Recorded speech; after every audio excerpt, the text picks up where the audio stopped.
You walk into your garden on a Saturday morning, and half of your tomato plants are covered in a white powder, powdery mildew. You know what it is immediately because it happens every year. Your roses are affected, your squash plants are struggling. You have tried spraying every organic product available, neem oil, sulfur dust, commercial organic fungicides. Some work a little, some do not work at all. Some cost $30 a bottle, and you need 3 bottles to treat your whole garden. And even when they work, the problem comes back in 2 weeks. You are caught in a cycle of spending money, applying treatments, and still losing plants. Walk into an Amish farmer's garden in Holmes County, Ohio, and you will see a completely different picture. The plants are healthy. The vegetables are thriving. There is no white powder. There are no visible pests or diseases. And if you ask the farmer what he does to maintain this health, he will point you to something sitting in his garden shed that costs less than $3. A box of baking soda, maybe some salt, some water, some soap. Mixed together in a specific way, these ingredients become something that is more effective than most commercial pesticides, including many that claim to be organic. The mixture is simple enough that it sounds too easy. Baking soda mixed with water, salt, and a tiny amount of soap becomes a spray that kills powdery mildew, prevents fungal diseases, controls certain insects, and strengthens plant immunity, all at the same time. Modern gardeners have largely forgotten this because the gardening industry profits from selling you specialized products for every specific problem. One product for powdery mildew, another for spider mites, another for aphids, another for prevention. Each one costs money. Each one requires you to learn which product is for which problem. But the baking soda mixture handles multiple problems with a single cheap batch that you make yourself. By the end of this video, I am going to show you exactly how to make this mixture, how to use it on every type of plant and every type of garden problem, what mistakes ruin it, and why this knowledge has almost completely disappeared from modern gardening. More importantly, you will understand something that the old gardeners knew instinctively, that sometimes the most powerful solutions are the cheapest ones, and the reason they disappear is not because they stop working. It is because nobody profits from teaching you to use them. Let me tell you how I discovered this, because the discovery shows why it works so well. I was helping an older Amish farmer, David, rebuild raised garden beds on his property. It was late spring, around late May, and he was preparing his garden for the season. His neighbor, a modern suburban gardener, came over to visit.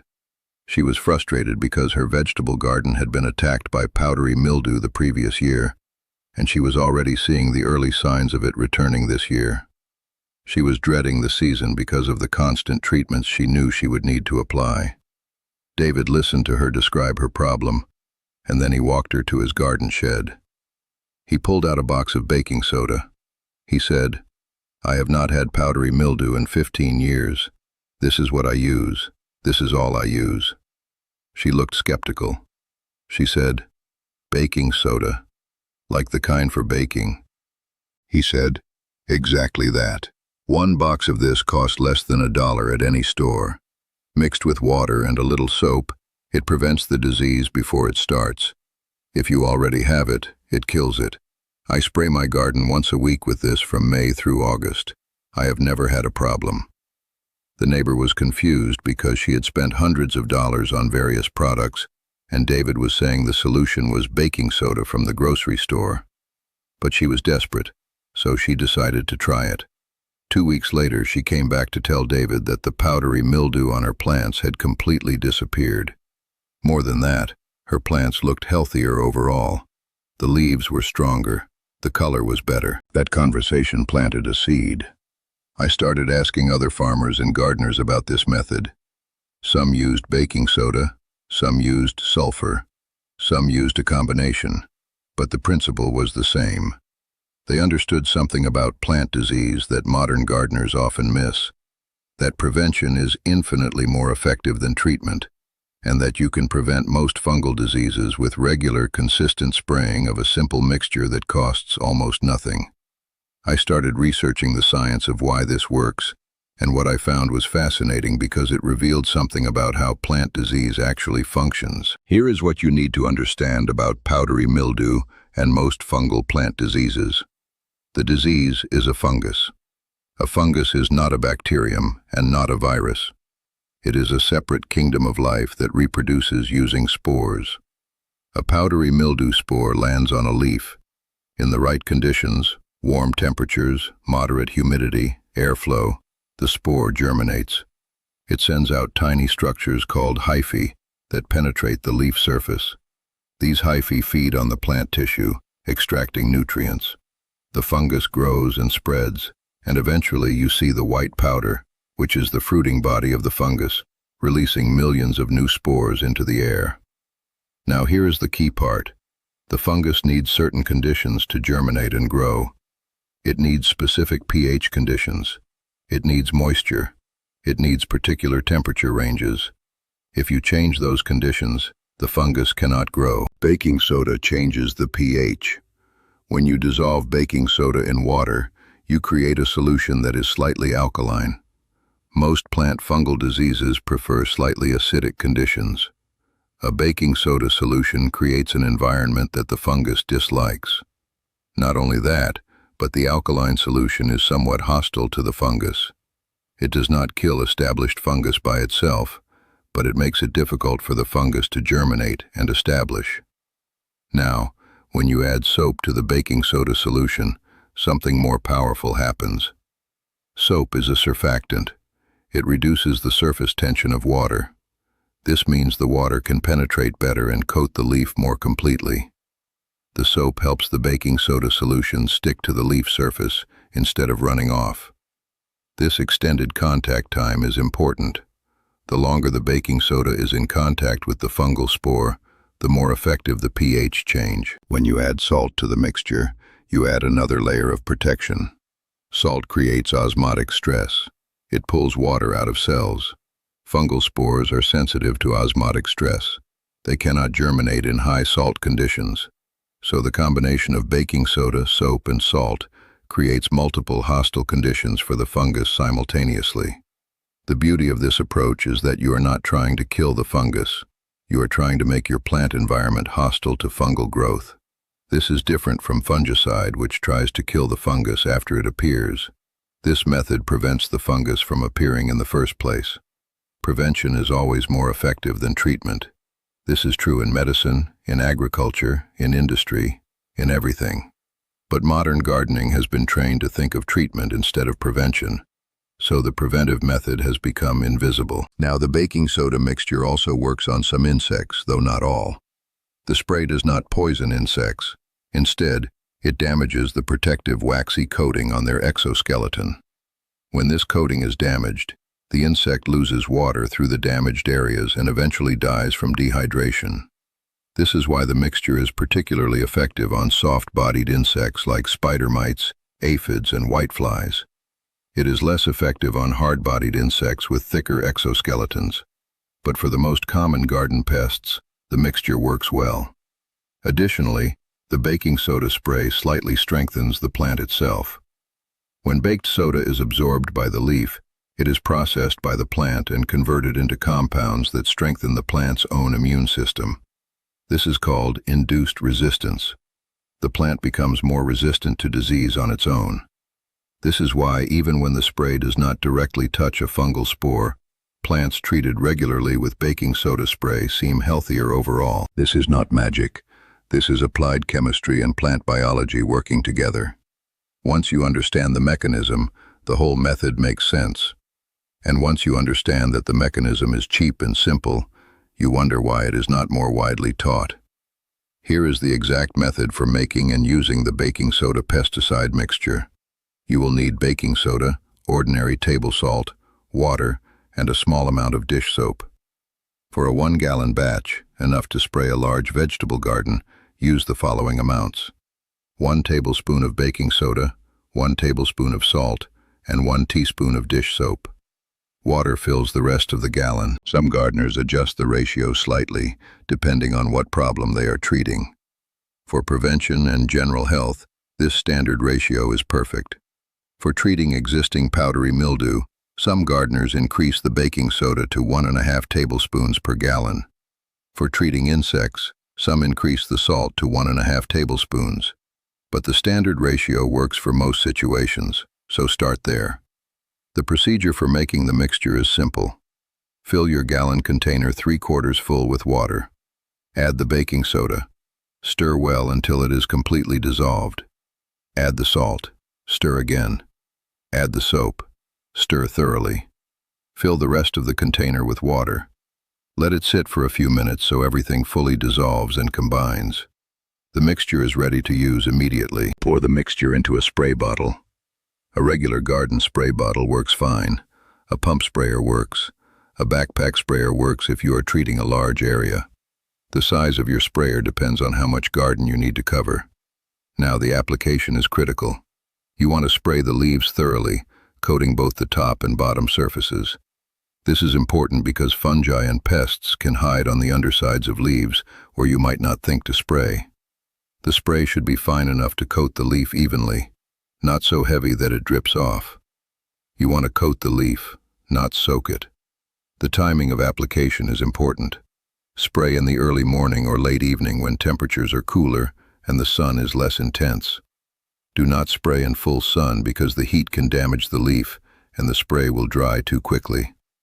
Do not spray when it is about to rain because the rain will wash the spray off before it has time to work. The frequency is important for the method to work.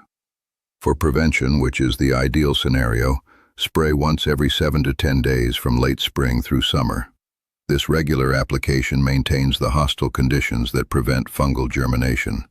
If you already have powdery mildew or other fungal disease, you may need to spray more frequently, every 5 to 7 days, until the disease is under control. For insects, the spray works best on soft-bodied insects. It is less effective on hard-bodied pests and may not work at all on some insects. But for spider mites, aphids, whiteflies, and similar pests, spray every 5 to 7 days until the population is controlled. Important safety notes. The baking soda mixture is safe for people, pets, and beneficial insects. It does not harm pollinators. It does not leave toxic residues. It can be used on vegetable gardens right up until harvest if needed. It is safe for edible plants.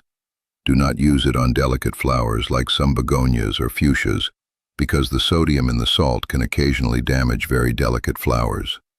Test on a small area first if you are unsure about a particular plant. Some plants are sensitive to repeated salt applications, though most garden vegetables are not. Also important, do not mix this baking soda solution with other pesticides, fungicides, or fertilizers without testing first. Some combinations can create unexpected reactions. If you have been using commercial fungicides, wait at least a week before starting the baking soda mixture. Let the commercial product fully break down. Now here is where most people fail with this method, and these are the mistakes that make them think it does not work. The first and most common mistake is using the wrong type of baking soda. Baking soda is sodium bicarbonate. Baking powder is different. It contains baking soda plus other ingredients and will not work the same way. Make sure you are using pure baking soda, which is sold as baking soda, not baking powder. Read the label. It should say sodium bicarbonate as the ingredient. The second mistake is not mixing the solution thoroughly. If you do not stir it well, the baking soda does not fully dissolve. It sits as a sediment at the bottom. When you spray, you get weak solution at the top and strong solution at the bottom. The weak solution does not work well. You need to stir thoroughly and continue stirring occasionally while you are spraying so the mixture stays uniform. The third mistake is applying too much or too little. Too little, and the solution is not concentrated enough to be effective. Too much, and it can damage the leaf or run off before it has time to work. You want to coat the leaf with a light, even coating, not dripping wet, not just a light mist, somewhere in between. Think of the way the leaves look after a light rain, wet but not soaked. The fourth mistake is spraying on the wrong schedule. People either spray too infrequently or too frequently. If you spray sporadically, you do not maintain the preventive coverage. If you spray too frequently, more than once every 3 days, you risk salt buildup on the leaves, which can damage them. Once every 7 to 10 days for prevention is ideal. More frequent if you already have disease. The fifth mistake is not spraying the undersides of leaves. This is where pests hide and where fungi can establish. You have to spray under the leaves, not just the tops. This requires taking time and being thorough. Many people spray quickly and only hit the tops. That is why they think the method does not work. The sixth mistake is giving up too early. If you already have powdery mildew, the baking soda mixture will not make it disappear overnight. You will see improvement over 1 to 2 weeks of regular spraying, but complete control takes time. You need to stay consistent. People spray twice, see that it is not instantly gone, and quit. Then they think the method does not work. But consistency is what makes it work. The seventh mistake is spraying in the wrong weather. If you spray and it rains the next day, the treatment is washed away. The spray needs time to dry on the leaf and be absorbed. You need at least 6 to 8 hours of dry weather after spraying. If rain is forecast, do not spray. Wait until after the rain passes and you have a window of dry days. The eighth mistake is using hard water with high mineral content. If your tap water is very hard, the minerals can interfere with the effectiveness of the mixture. If you have very hard water, use distilled water or collected rainwater instead. This is a problem mainly in areas with naturally hard water. Now let me show you how this method works in real gardens, because the examples make it clear how effective it is. A home gardener in Michigan had a perpetual powdery mildew problem on her roses. Every year the disease would appear in midsummer and persist until frost. She would buy commercial fungicides, apply them according to directions, spend $50 to $70 per season on treatments, and still have to deal with the disease. In her first year using the baking soda spray, applied weekly from May onward, she had 0 powdery mildew on her roses. The roses looked healthier than they had in 5 years. No disease, healthier foliage, better blooms. Cost, less than $2 for an entire season. Another example. An Amish farmer I know grows extensive squash and pumpkins. Powdery mildew is a chronic problem in squash because the dense foliage creates perfect conditions for the fungus. He treats his squash plants weekly with the baking soda spray from flowering time through the growing season. His yields are significantly higher than his neighbors who do not treat. The disease pressure is dramatically lower. His cost for the season is maybe $3 in baking soda and salt. A neighbor who uses commercial fungicides spends easily $50 per season. A third example. A family with a small vegetable garden had constant problems with spider mites on their beans and peas. They tried neem oil, which helped but required multiple applications and cost money. They tried commercial miticides, which worked but left them nervous about eating vegetables treated with chemicals. They switched to the baking soda mixture, spraying every 5 to 7 days. The spider mite population dropped dramatically. By mid-season, there were essentially no mites visible. The vegetables were clean and chemical-free. Cost was negligible. A fourth case I tested personally. I treated one section of a garden with the baking soda mixture weekly, while leaving another section untreated for comparison. The untreated section developed powdery mildew by midsummer. The treated section had 0 powdery mildew through the entire growing season. The treated plants were visibly healthier, darker green leaves, stronger stems, better flowering. The difference was clear and measurable. These are not theoretical results. These are real outcomes in real gardens from real people. Let me explain why this knowledge matters beyond just controlling pests and diseases. When you use this method, you are making a choice to become a problem solver instead of a product consumer. You are choosing to understand the problem and work with it, rather than buying a commercial solution that comes with a price tag and advertising and brand identity. This shift in thinking has implications beyond gardening. It means you start asking questions about other problems in your life. Why do I need to buy this? What is the actual cause of the problem? What resources do I already have? Can I solve this myself? These are the questions that come from a mindset of self-reliance. And self-reliance is powerful. It means you are not at the mercy of commercial products and their prices. The knowledge also connects you to a tradition of gardening that goes back centuries. Long before commercial pesticides, people gardened. They grew vegetables and flowers and maintained healthy plants. They used simple methods based on observation and understanding.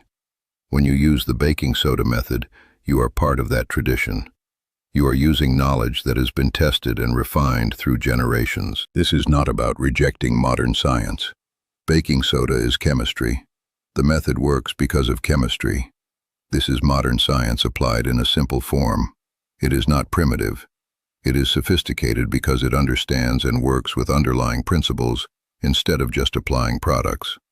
When you implement this method and your plants thrive, you have demonstrated something important, that you can maintain your own garden, solve your own problems, and not depend on expensive products. That is valuable. That is knowledge worth having. The gardening industry wants you to believe that controlling pests and diseases requires specialized products, each one formulated for a specific problem, each one costing money. But the reality is that most garden problems can be addressed with a few simple things that you already have at home. That knowledge has been largely suppressed by marketing, not by any deliberate action, but simply because there is no profit in teaching you to use baking soda and salt.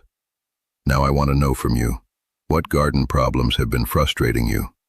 Do you deal with powdery mildew? Do you have spider mites or other pests? What state or region are you watching from? Have you tried any organic pest control methods before? Tell me about a garden experience you have had.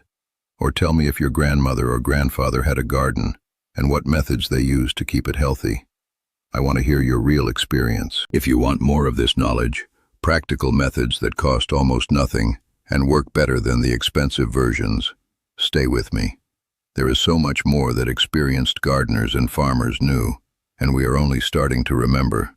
In the next video, I am going to show you the old method for improving soil without buying bags of fertilizer.